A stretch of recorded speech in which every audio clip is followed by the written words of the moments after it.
All right, so this is going to be a little bit of a bug fix video.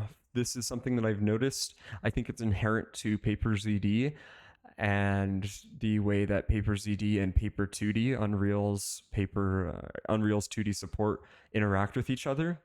So right now I'm in our Mantle event, all of our Mantle logic, and I realized something where after jumping to the Mantle jump, and then performing the rest of the logic. So you can ignore this. This is how things were normally set up without this here. Our little call to create the normalized timeline where we were getting the flip book length was actually getting the wrong flip book. So if we see here, I've added in a bit of a print. Sorry, it's going to get a little bit messy. I've added a print, and what this print is checking is it is going to check what flipbook we are on. So I'm getting the flipbook, getting its display name, and printing it. So if I go ahead and try to mantle, oh, in that case it said jump.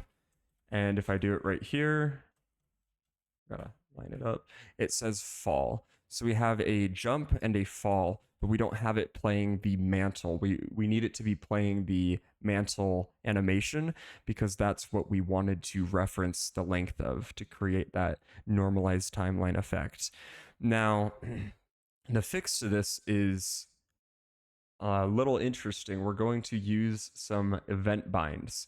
These will be used in the future because there's just an inherent issue where this jump doesn't change the animation, change the flipbook fast enough. I'm assuming by the time we're to this logic within within Unreal running it, we haven't completely swapped to our Mantle flipbook. So all we need to do is get our animation instance, get the player, and bind event to on playback sequence changed.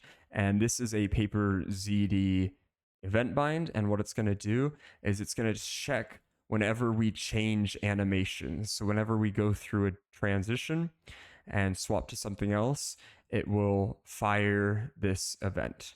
And for this specific instance, we want to be making sure that it is going from the fall or jump to mantle, and that's what this will do. So when we swap from the fall animation or the jump animation, this will fire. And the first thing we need to do is then unbind the event. Otherwise, at any point within our blueprint logic or within our game, if we were to run any animation and that would change, so we're swapping between animations, this would then fire again.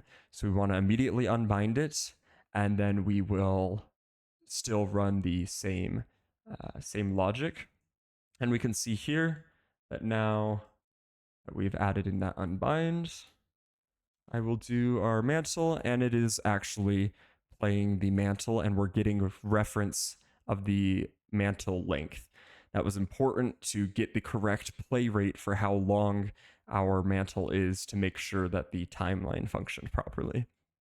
I hope that makes sense. This will come up in the future again. I was testing a lot with creating a combo attack system, and there were a lot of bugs and it was breaking a lot, and it ended up being because of this weird interaction with PaperZD not quite changing the flipbook in time for the rest of the logic. So this stuff was running before we were actually getting a change. So we're adding this little stop to make sure that all of our code is interacting with the variables and flipbooks that we actually want it to. I hope that makes sense, and we will see this again in the next video on the combo attack.